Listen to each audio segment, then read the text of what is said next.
여러분은 고대 스파르타를 떠올리면 어떤 이미지를 그리시나요? 아마도 강철 같은 규율, 무자비한 훈련, 그리고 그리스 세계를 호령했던 무적의 전사들을 떠올리실 겁니다. 소년들은 7살이 되면 가족의 품을 떠나 혹독한 군사 훈련, 즉 악옥에 던져졌고 굶주림과 추위, 그리고 채찍질 속에서 오직 전사로 거듭나기 위해 단련되었죠. 스파르타 사회의 모든 시스템은 오직 하나, 국가의 안보와 번영을 위해 완벽한 전사를 양성하는 데 집중되어 있었습니다. 하지만 우리가 미처 알지 못했던 혹은 애써 외면했던 스파르타의 또 다른 얼굴이 존재합니다. 그들의 강인한 전사 공동체를 지탱했던 보이지 않는 토대, 바로 생명의 시작점에서 내려졌던 잔혹한 결정에 대한 이야기입니다. 생각해 보십시오. 한 아이가 세상에 태어났습니다. 세상의 모든 생명이 그러하듯 그 작은 존재는 부모에게 기쁨과 희망을 가져다 줄 존재여야 합니다. 하지만 스파르타에서는 달랐습니다. 그 작은 아기는 태어나자마자 개인의 소유가 아니었습니다. 그의 운명은 국가가 정한 엄격한 기준에 따라 저울질되었습니다. 어둠이 짙게 깔린 타이게토스 산맥의 골짜기, 서늘한 바람이 휘몰아치는 그곳은 스파르타인들이 아포테타이, 즉 버려지는 곳이라고 불렀던 장소였습니다. 이곳에서 수많은 아이들의 울음소리가 시작되기도 전에 영원히 침묵했습니다. 스파르타의 전사 공동체는 태어나는 순간부터 국가에 봉사할 완벽한 육체와 정신을 가진 이들만을 허락했습니다. 조금이라도 약해 보이거나 어딘가 불편해 보이면 그 아이는 스파르타의 일원으로 인정받지 못했습니다. 그들의 생명은 국가의 필요 앞에서 아무런 가치도 가지지 못했습니다. 우리는 흔히 고대 사회의 야만성을 이야기하지만 스파르타의 이 방식은 단순한 야만이 아니라 철저한 이성과 계산, 그리고 생존을 위한 냉혹한 선택의 결과였습니다. 그들은 왜 태어난 지 얼마 되지 않은 아기들의 생명을 이토록 가혹하게 단죄해야만 했을까요? 어떤 이유가 한 공동체로 하여금 이런 끔찍한 결정을 정당화하게 만들었을까요? 당시의 스파르타는 끊임없는 전쟁과 내부의 피지배 계층, 즉 헤일로타이의 반란 위협에 시달리고 있었습니다. 소수의 스파르타 시민들은 다수의 헤일로타이를 통제해야 했고, 이 체제를 유지하기 위해서는 그 어떤 약점도 용납할 수 없었습니다. 국가의 생존이 곧 개인의 생존이었으며, 개개인의 강함이 곧 국가의 강함으로 직결되는 극단적인 생존 논리만이 그들의 사고를 지배했습니다. 그래서 스파르타의 장로들은 갓 태어난 아이를 신중하게 검토했습니다. 산파가 아이를 깨끗하게 씻겨 장로들의 앞에 내놓으면 그들의 냉정한 시선은 작은 몸의 구석구석을 훑었습니다. 손가락, 발가락, 피부의 색깔, 그리고 미묘한 신체의 비대칭까지. 아주 사소한 결함이라도 발견되면 아이의 운명은 즉시 결정되었습니다. 마치 물건을 선별하듯이 그들은 아이의 생명을 스파르타 사회의 엄격한 기준에 비추어 판단했습니다. 그리고 그 판단은 돌이킬 수 없는 것이었죠. 이 아이들이 버려진다는 것은 단순히 가족에게서 떨어져 나가는 것을 의미하지 않았습니다. 차가운 산속에 홀로 남겨져 서서히 죽음을 맞이하는 것을 뜻했습니다. 산파와 부모의 눈빛에 스치는 미묘한 연민조차도 국가의 명령 앞에서는 아무런 힘을 발휘할 수 없었습니다. 이러한 행위는 단순히 잔혹함을 넘어서 스파르타인들의 세계관과 철학의 가장 깊은 곳에 자리 잡고 있었습니다. 그들에게 완벽한 신체는 단순한 아름다움이 아니라 국가를 위해 봉사할 수 있는 최고의 도구였습니다. 약하고 병든 개체는 공동체의 자원을 소모하고 전체의 강인함을 해치는 존재로 여겨졌습니다. 오늘날 우리의 상식으로는 도저히 이해하기 어려운 이 관행은 과연 스파르타라는 특수한 환경 속에서 어떤 의미를 가졌으며 또 어떻게 시작되고 유지될 수 있었을까요? 우리는 지금 강인한 스파르타의 명성 뒤에 가려진 어쩌면 가장 인간적인 동시에 가장 비인간적인 역사의 한 페이지를 펼치려 합니다. 태어나자마자 존재 이유를 심판받아야 했던 아이들, 그리고 그들을 바라보던 스파르타인들의 무표정한 얼굴 속에서 우리는 역사의 가장 불편한 진실 중 하나를 마주하게 될 것입니다. 이 모든 것의 시작은 어디였을까요? 그들은 언제부터 그리고 왜 이러한 선택을 하게 되었을까요? 그 질문의 답을 찾기 위해서는 시간의 수레바퀴를 훨씬 더 뒤로 돌려보아야 합니다. 기원전 8세기 혹은 그보다 조금 더 이전에 혼돈스러웠던 시대로 말이죠. 스파르타는 처음부터 강력한 전사 국가의 모습을 하고 있었던 것이 아니었습니다. 그들 역시 다른 그리스 폴리스들처럼 격동의 시기를 겪고 있었고, 특히 내부적인 불안정은 스파르타를 심각하게 위협하는 요소였습니다. 가난한 자와 부유한 자의 갈등은 끝없이 깊어졌고, 부족 간의 반목은 사회 전체를 찢어놓을 듯 했습니다. 무엇보다 그들은 주변의 비옥한 영토를 정복하며 헬로타이라는 이름의 피지배 계층을 만들어냈는데, 이 수많은 헬로타이들은 언제 폭발할지 모르는 활화산처럼 스파르타인들의 목을 옥죄어 왔습니다. 이러한 위기의 시대에 스파르타의 전설적인 입법자 리쿠르고스가 등장합니다. 물론 리쿠르고스가 실존 인물이었는지 아니면 이상적인 스파르타 사회를 그려내기 위한 상징적인 존재였는지에 대해서는 역사가들 사이에서도 의견이 분분합니다. 하지만 분명한 것은 그의 이름으로 알려진 개혁이 스파르타라는 공동체의 모든 것을 완전히 뒤바꿔 놓았다는 사실입니다. 흔히 리쿠르고스의 레트라, 즉 리쿠르고스의 법으로 불리는 이 개혁은 스파르타를 문자 그대로 국가 전체가 거대한 변경인 사회로 재편했습니다. 그의 목표는 불화와 약점을 제거하고 오직 강하고 단결된 전사 공동체만을 남기는 것이었습니다. 상상해 보십시오. 무질서와 개인의 욕망이 판치던 사회에 홀연히 나타난 한 사람이 모든 것을 국가의 이름으로 재단하고 통제하는 거대한 설계도를 제시한 것입니다. 사유재산은 최소화되었고 모든 시민은 평등한 전사로 살아가야 했습니다. 심지어 개인의 식탁조차도 국가가 정한 공공식당인 쉬시티아에서 함께 해야 했죠. 이 모든 극단적인 조치들은 오직 하나의 목적, 즉 국가의 생존과 안보를 위한 것이었습니다. 리쿠르고스의 눈의 약함은 곧 죄악이었고, 개인의 자유는 공동체의 생존 앞에서 아무런 가치를 지니지 못했습니다. 그리고 이러한 개혁의 가장 근본적인 토대이자 어쩌면 가장 소름 끼치는 부분이 바로 태어나는 생명에 대한 통제였습니다. 리쿠르고스의 법은 이렇게 명시했습니다. 갓 태어난 아이는 부모의 소유물이 아니다. 그 아이는 국가의 것이다. 이 한 문장은 당시 스파르타인들의 사고방식을 단적으로 보여줍니다. 모든 개인은 국가의 자원이었고, 따라서 그 자원은 최상의 품질로 관리되어야 했습니다. 약한 아이는 단순히 한 가정의 슬픔이 아니라 국가의 잠재적 부담이자 미래의 약점이 되는 존재로 인식된 것입니다. 리쿠르고스 개혁 이전에도 아마 약한 아이를 돌보기 힘들어버리는 일은 있었을 것입니다. 고대 사회의 비정함은 보편적인 것이었으니까요. 하지만 리쿠르고스의 법은 이러한 행위를 단순한 생존의 비극에서 한 걸음 더 나아가 국가가 주도하고 정당화하는 제도로 격상시켰습니다. 이제 이 잔혹한 선택은 개인의 사적인 고통이 아니라 공동체의 생존을 위한 필수적인 의무이자 가장 합리적인 결정으로 포장되었습니다. 그들은 이것을 아테네인들의 감상적인 나약함과는 다른 진정한 강인함의 증거라고 믿어 의심치 않았습니다. 스파르타의 시민들은 이러한 엄격한 시스템 속에서 자라며 자신의 존재 이유가 오직 국가에 봉사하는 것임을 뼈저리게 깨달았습니다. 그들에게는 선택의 여지가 없었습니다. 자신이 태어나는 순간 이미 국가가 정한 기준에 의해 생존 가치를 판정받았고, 그 기준을 통과한 자들만이 스파르타의 시민이라는 영광을 누릴 수 있었기 때문입니다. 이처럼 리쿠르고스의 개혁은 스파르타를 완전히 새로운 문명으로 탈바꿈시켰고, 그 과정에서 인간의 생명에 대한 고대 세계의 가장 냉혹한 시험대가 만들어졌습니다. 그들은 이 시스템이 가져올 장엄한 결과만을 보려 했지, 그 시스템 아래에서 희생된 수많은 작은 생명들의 비명소리에는 귀를 기울이지 않았습니다. 갓 태어난 아기가 세상의 빛을 보는 순간 스파르타의 부모에게는 환희보다 먼저 깊은 불안감이 엄습했습니다. 아이의 울음소리는 기쁨의 신호가 아니라 곧 닥쳐올 잔혹한 심판의 전조였죠. 산파는 갓난아이를 조심스럽게 감싸 안고 그 작은 몸에 혹시라도 눈에 띄는 흠결은 없는지 날카로운 시선으로 훑었습니다.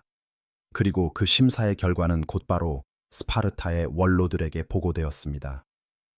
이들은 단순한 행정관이 아니었습니다. 스파르타 사회의 근간을 지탱하는 가장 엄격한 심사관이었죠. 아이의 생명을 결정할 권한이 그들의 손에 달려 있었습니다. 원로들은 갓 태어난 아기를 이끌고 타이게토스 산맥의 깊고 으스스한 골짜기, 일명 아포테타이라고 불리는 장소로 향했습니다. 이곳은 단순한 절벽이 아니었습니다. 스파르타의 강철 같은 이상을 상징하는 비극적인 운명의 종착점이었습니다. 차가운 바람이 휘몰아치는 바위투성이 길을 따라 희망과 절망이 교차하는 침묵 속에 그들은 걸어갔습니다. 부모는 아이를 따라갈 수 없었습니다. 그저 멀리서 애끓는 마음으로 지켜볼 수밖에 없었죠. 그들에게 허락된 것은 국가의 결정에 대한 순종뿐이었습니다. 원로들은 갓난아기의 몸을 조목조목 살펴보았습니다. 작고 여린 팔다리가 비정상적으로 구부러져 있지는 않은지, 숨소리는 고른지, 얼굴에는 병색이 깃들어 있지 않은지 아주 미세한 결점 하나라도 놓치지 않으려는 듯 예리한 시선으로 관찰했습니다. 이 심사는 의학적 판단이라기보다는 국가의 생존을 위한 냉혹한 선별 작업에 가까웠습니다. 약하다는 판단이 내려지면 그 순간 아기는 더 이상 소중한 생명이 아니라 스파르타의 미래에 드리워질 그림자로 여겨졌습니다. 슬픈 울음소리도 간절한 애원도 이들의 결정을 바꿀 수 없었습니다. 결국 불합격 판정을 받은 아기는 차가운 돌틈 사이로 혹은 깊은 구덩이 아래로 던져졌습니다. 혹독한 환경 속에서 살아남을 가망 없는 어린 생명은 그렇게 스파르타라는 거대한 기계의 톱니바퀴에서 떨어져 나갔습니다. 그 순간 공기 중에는 찰나의 정적만이 감돌았을 뿐 이내 스파르타인들은 아무 일도 없었던 것처럼 자신의 일상으로 돌아갔습니다. 그들에게 이것은 감상적인 비극이 아니었습니다. 강인한 스파르타를 만들기 위한 불가피한 선택이자 국가의 존립을 위한 당연한 의무였습니다. 그들은 약한 개체가 공동체를 병들게 한다고 굳게 믿었으며 따라서 이러한 극단적인 조치는 공동체 전체를 위한 최선의 길이라고 스스로를 설득했습니다. 하지만 상상해 보십시오. 세상에 태어나자마자 죽음의 문턱에 서야 했던 그 작은 생명들의 공포를, 그리고 자식을 그 차가운 운명에 맡겨야 했던 부모들의 심장을 찢는 고통을 말입니다. 스파르타는 이 모든 개인의 아픔을 국가를 위한 희생이라는 숭고한 명분 아래 감추었습니다. 이 냉혹한 제도는 스파르타 사회에 뿌리 깊이 자리 잡았고 모든 스파르타인은 태어나는 순간부터 죽음에 이르는 순간까지 자신의 존재가 오직 국가의 강성함을 위해 존재한다는 것을 뼛속 깊이 각인하게 되었습니다. 아포테타이 골짜기의 찬바람은 그렇게 스파르타의 강인함 이면에 숨겨진 잔혹한 비극을 영원히 기억하고 있었습니다. 이제 살아남은 아이들에게는 또 다른, 더욱 혹독한 운명이 기다리고 있었습니다. 이제 살아남은 아이들에게는 또 다른, 더욱 혹독한 운명이 기다리고 있었습니다. 그들은 살아남았지만 고작 7년이라는 짧은 시간 동안만 가족의 품에서 온전한 사랑을 누릴 수 있었을 뿐입니다. 7살이 되는 해, 그들의 삶은 완전히 다른 궤도로 진입했습니다. 부모의 손을 떠나 국가의 손에 이끌려가는 순간, 아이들은 혼란과 함께 막연한 불안감을 느꼈을 것입니다. 어머니의 뜨거운 눈물과 아버지의 침묵 속에서 작은 손은 국가의 엄격한 교관에게 넘겨졌습니다. 이제 그들은 개인이 아닌 스파르타의 미래를 짊어질 전사 후보생이었습니다. 스파르타는 아이들을 아고게라고 불리는 거대한 시스템 속으로 밀어 넣었습니다. 이곳은 학교라기보다는 군사훈련소에 가까웠고 이곳에서 그들은 스파르타인이 아닌 다른 어떤 존재도 될 수 없었습니다. 아이들이 처음 마주한 곳은 으스스하리만치 황량한 변경이었습니다. 차가운 돌바닥과 성긴 옷가지, 그리고 최소한의 식량만이 허락된 곳. 그들에게 안락함이란 사치였고 개인적인 소유물은 존재하지 않았습니다. 모두가 똑같은 옷을 입었고 맨발로 거친 땅을 밟으며 다져지는 강인함이 미덕으로 여겨졌습니다. 밤에는 온기가 없는 차가운 공기가 폐부를 파고들었지만 불평은 용납되지 않았습니다. 추위와 배고픔, 그리고 끝없는 피로가 그들의 일상이었습니다. 이 모든 것은 나약함을 제거하고 고통에 무감각해지며 오직 강인함만이 살아남는다는 교훈을 몸소 체득시키기 위함이었습니다. 개인의 안락함은 공동체의 강성함 앞에서 아무런 의미가 없다는 것을 그들은 매일같이 피부로 느끼며 자랐습니다. 아침 해가 동트기도 전에 아이들은 깨어나 혹독한 훈련에 돌입했습니다. 끝없이 달리고 서로를 넘어뜨리며 씨름하고 칼 대신 나뭇가지로 격투수를 익혔습니다. 땀과 흙먼지가 뒤섞이는 고된 육체 훈련은 기본 중의 기본이었습니다. 그들의 몸은 탄탄한 근육과 굳은 살로 뒤덮였고 고통에 대한 내성은 상상할 수 없을 정도로 강해졌습니다. 하지만 아고게는 단순히 몸만 단련시키는 곳이 아니었습니다. 정신을 강철처럼 벼리고 감정을 억누르며 국가를 향한 절대적인 복종심을 심는 곳이었습니다. 불필요한 말은 삼가고 간결하고 명확하게 자신의 의사를 표현하는 훈련을 받았습니다. 이른바 스파르타인의 라코니즘이라는 말의 기원이 바로 여기서 탄생한 것이죠. 웅변과 지혜는 아테네의 덕목이었지만 스파르타에서는 불필요한 수식 없는 간결한 명령만이 가치 있는 것이었습니다. 때로는 아이들에게 충분한 음식이 주어지지 않았습니다. 이는 단순한 식량 부족 때문이 아니었습니다. 배고픔을 견디는 인내심을 기르고 나아가 음식을 훔쳐서라도 스스로를 먹여 살릴 수 있는 생존 능력을 키우기 위한 고도의 훈련이었습니다. 변경의 창고에서 식량을 훔치거나 마을 주변을 배회하며 먹을 것을 찾아야 했습니다. 만약 음식을 훔치다 발각되면 어떻게 되었을까요?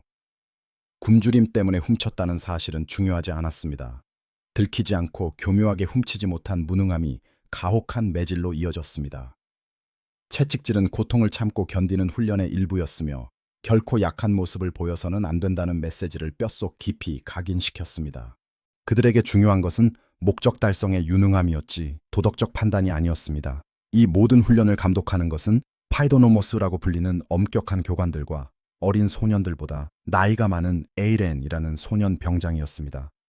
에이렌들은 어린 아이들의 훈련을 돕고 때로는 직접 체벌을 가하며 규율을 유지했습니다. 나이 차이가 얼마 나지 않는 선배에게 매를 맞는 것은 수치심과 함께 더욱 강한 복종심을 요구했습니다. 아이들은 위계 질서와 권위에 대한 절대적인 존경심을 자연스럽게 체득하게 되었습니다.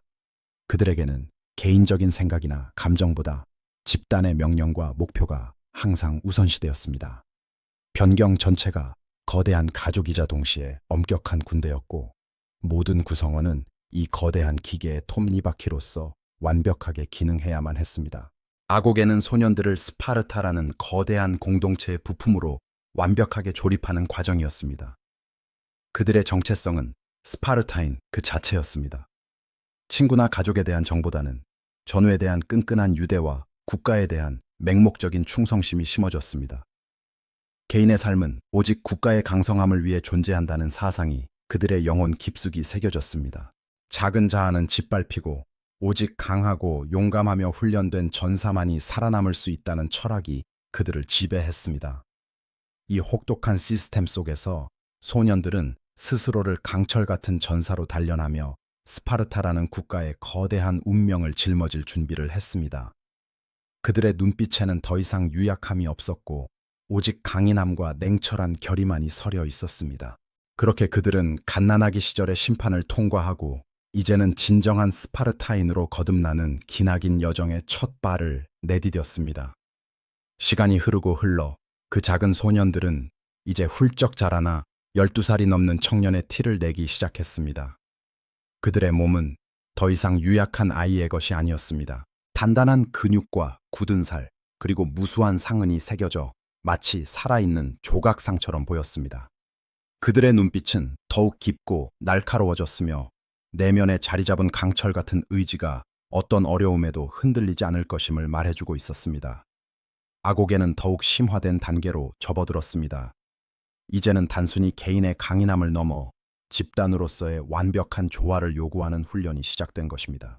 변경의 연병장은 새벽부터 방패가 부딪히는 소리와 창이 허공을 가르는 소리로 가득했습니다. 그들은 이제 나무 막대기가 아닌 실제 창과 방패를 들고 훈련에 임했습니다. 스파르타의 핵심 전술인 팔랑크스, 즉 밀집 보병대의 대형을 익히는데 모든 시간을 쏟았습니다.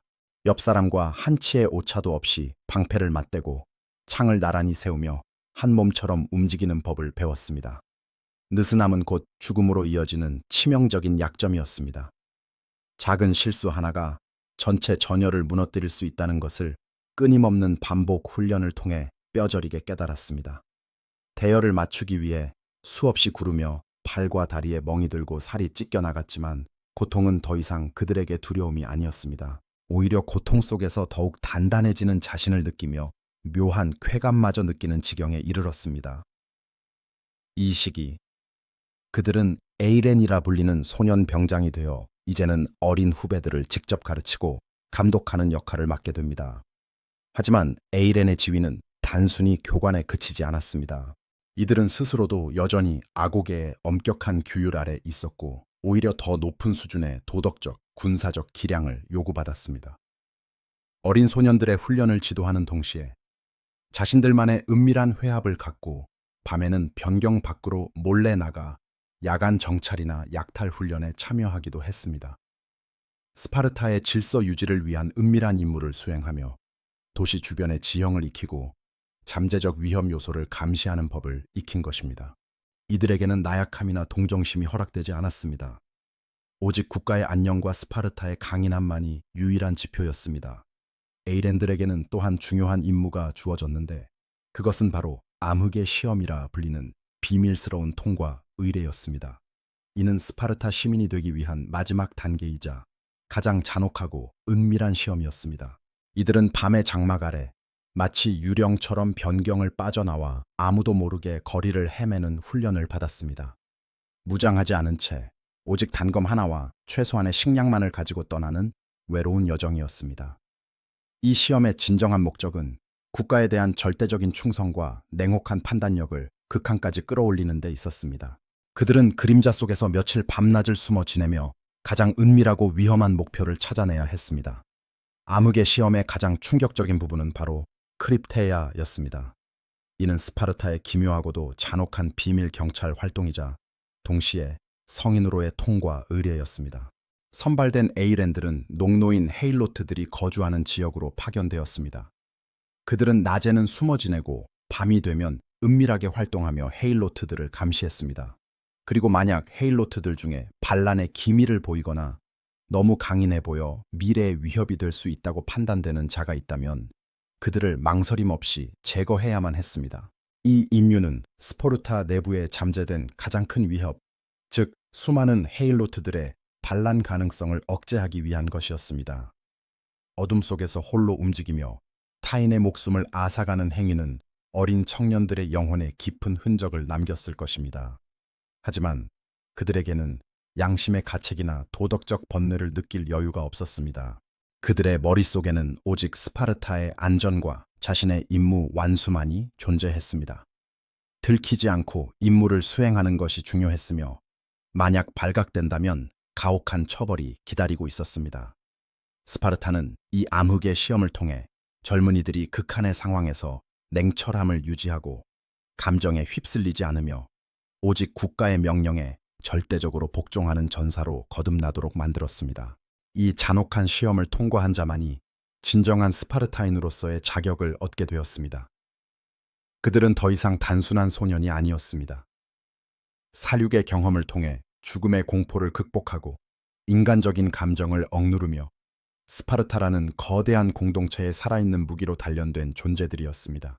그들의 눈빛에는 이제 어린 시절의 불안감은 완전히 사라지고 오직 전쟁과 규율로 무장한 차가운 전사의 기운만이 서려 있었습니다. 그렇게 그들은 피와 어둠 속에서 스파르타의 가장 은밀한 무기가 되었으며 스파르타의 안녕을 위해 기꺼이 자신을 희생할 준비가 되어 있었습니다. 암흑의 시험을 통과한 이들은 더 이상 과거의 소년이 아니었습니다. 그들은 이제 완전히 새로운 존재로 재탄생했습니다. 핏빛으로 물든 어둠 속에서 인간적인 모든 유약함을 벗어던지고 오직 스파르타의 이상에 부합하는 강철 같은 전사로 거듭난 것입니다. 이제 그들은 어엿한 성인 스파르타 시민, 스파르티아테스의 일원이 되어 공동 식사 모임인 시시티아에 참여할 자격을 얻었습니다. 시시티아의 식탁은 단순히 배를 채우는 자리가 아니었습니다. 그곳은 끈끈한 전우애를 다지고 국가의 안녕을 논하며 세대 간의 지혜를 교류하는 스파르타 사회의 심장이었습니다. 같은 식탁에 둘러앉아 검소한 식사를 나누며 그들은 평생을 함께할 형제애를 깊이 새겼습니다. 그들의 삶은 완벽하게 국가에 귀속되었습니다. 개인의 재산이나 욕망은 허락되지 않았습니다. 오직 국가의 부름에 언제든 응할 준비가 된 병사이자 스파르타라는 거대한 기계의 완벽한 부품으로 살아가는 것이 그들의 존재 이유였습니다. 그렇게 스파르타는 역사의 무대 위에서 독보적인 존재감을 과시했습니다. 페르시아 전쟁에서 테르모필레 협곡을 지키다 산화한 300명의 용사들처럼 스파르타 전사들은 그 어떤 병사들보다 용감하고 규율 잡힌 군대로 명성을 떨쳤습니다. 그들의 팔랑크스 진영은 적들에게는 공포 그 자체였고 그리스 전역에는 스파르타라는 이름만으로도 묵직한 존경심과 두려움이 공존했습니다. 그들의 강인한 군사력은 그리스 폴리스들 간의 패권을 다투는 펠로폰네소스 전쟁에서 빛을 발했고 결국 아테네를 무릎 꿇리며 한때 그리스 세계의 패권을 장악하기도 했습니다. 스파르타의 힘은 위대한 왕이나 뛰어난 장군의 전술에서 나온 것이 아니었습니다. 바로 어린 시절부터 시작된 지독한 악오계, 그리고 그 악오계를 통해 단련된 모든 스파르타 시민 전사들의 한결같은 희생과 절대적인 복종에서 비롯된 것이었습니다. 개인의 영달을 포기하고 오직 국가만을 위해 살아가도록 훈련받은 그들의 삶은 스파르타를 강하게 만든 가장 큰 원동력이었습니다. 하지만 이토록 강력했던 스파르타의 시스템은 동시에 그들 자신의 가장 큰 약점이기도 했습니다. 인간의 본성을 억누르는 지독한 교육과 사회 구조는 결국 자기 파괴적인 모순을 잉태했습니다. 끝없는 전쟁과 전투는 유능한 젊은 전사들을 끊임없이 희생시켰고 엄격한 토지 분배 방식과 인구 감소는 스파르타 시민 계급, 즉 스파르티아테스의 수를 점점 줄어들게 했습니다. 전성기에는 수천에 달했던 시민 전사들의 수가 수백 명으로 급감하면서 그들은 더 이상 과거와 같은 절대적인 군사력을 유지할 수 없게 되었습니다. 또한 헤일로트라는 거대한 잠재적 위협 위에 세워진 사회는 언제나 불안정했습니다. 헤일로트들의 끊임없는 반란 시도를 막기 위해 스파르타는 군사력을 국내에 묶어둘 수밖에 없었고 이는 해외로의 확장과 유연한 외교 정책을 방해하는 요인이 되었습니다. 스파르타는 변화하는 세계의 흐름에 적응하지 못했습니다. 상업과 예술, 철학이 꽃피던 다른 그리스 도시들과 달리 스파르타는 오직 군사적 우월성에만 몰두했습니다. 새로운 사상과 기술, 문화적 다양성을 배척하고 고립을 선택한 결과 그들의 사회는 정체되고 경직되었습니다. 외부 세계와의 교류를 차단하고 화폐 대신 무거운 철전을 사용하며 부의 축적 자체를 막았던 그들의 정책은 물질적 풍요를 통한 발전을 가로막았습니다. 결국 스파르타는 테베와의 전투에서 역사적인 패배를 당하며 오랜 패권의 시대는 막을 내렸습니다. 이후 마케도니아의 필리포스 2세와 알렉산드로스 대왕의 시대가 도래하자 스파르타는 더 이상 그리스 세계의 중심이 될 수 없었습니다. 한때 그리스를 호령했던 강대국은 점차 잊혀지고 결국 로마 제국의 지배 아래 평범한 지방 도시로 전락하고 말았습니다. 한때 지중해 세계를 두려움에 떨게 했던 강인한 전사들의 나라는 그렇게 역사의 뒤향일로 사라졌습니다. 하지만 스파르타가 남긴 유산은 여전히 우리에게 묵직한 질문을 던집니다. 인간 개개인의 자유와 행복을 극한까지 억누르면서까지 국가의 강인함을 추구했던 그들의 실험은 과연 무엇을 위한 것이었을까요? 집단 전체의 안녕을 위해 개인의 희생을 당연시했던 그들의 가치는 오늘날 우리 사회에 어떤 의미로 다가올까요? 스파르타의 이야기는 단순한 고대사의 한 페이지가 아닙니다. 그것은 인간 본성과 사회의 본질, 그리고 이상적인 국가의 모습을 끊임없이 탐구하게 만드는 강력한 서사로 시간의 강을 넘어 오늘날까지도 깊은 여운을 남기고 있습니다.